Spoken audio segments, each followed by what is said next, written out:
So to be eligible for a community heritage grant, basically your organisation needs to be not-for-profit. You must own a collection that's available to the public in some way, and your collection has to be of national significance. So we give out grants of up to $15,000, and they're generally for preservation type projects. It's a bit of a step-by-step process, but because of that we do encourage repeat applications from organisations.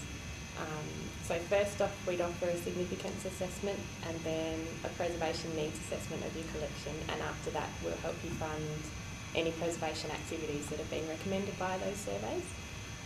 But outside of that step-by-step process, you can also apply for training projects or collection management software. Application forms are on the library's website from the opening day, which is usually early March.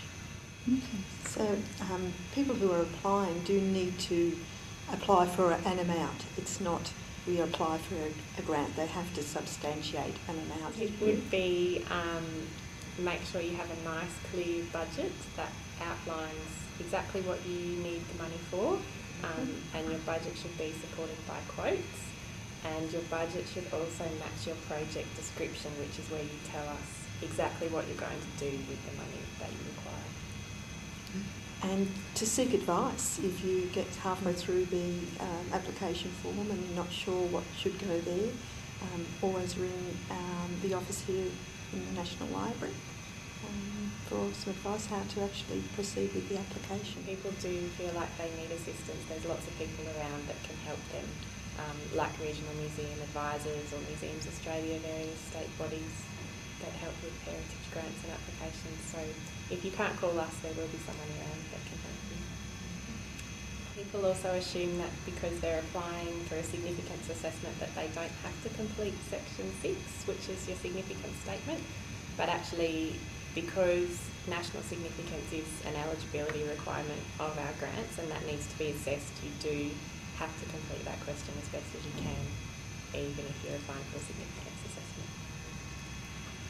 And a lot of people actually say that even if they're unsuccessful the first time that they apply, that process of actually digging through their collection and finding what they've actually got and forcing themselves to list it all out and examine it properly is actually a really worthwhile process. So it's really useful for us because our significance assessor has to know what's in your collection to be able to assess it, but it's also really useful for you in terms of getting a better understanding of what you actually hold. So it'll help you a lot in the future, not just with other grant applications, not just with ours, but with other grant applications as well. So you might need to research a little bit in terms of knowing what other collections are around that are similar to yours. So we had an application from someone recently who had a large printing press, and it's really useful to know whether there are others in the country or whether yours is really rare and unique, because that does help the significance assessor determine how important it is. So you might need to do some basic online research that helps you search other collections, but really you know better than anyone else what's in your collection. So if it's their first time that they've actually been awarded grant, they're invited to come to the library for a 3-day workshop, usually in November. We've had a few really good repeat applications who've managed to complete the significance assessment and the preservation needs and are now doing fantastic preservation work on their collections. But there's also been a few really good stories of people getting grants and their significance assessment leading to recognition from their local council or their state government.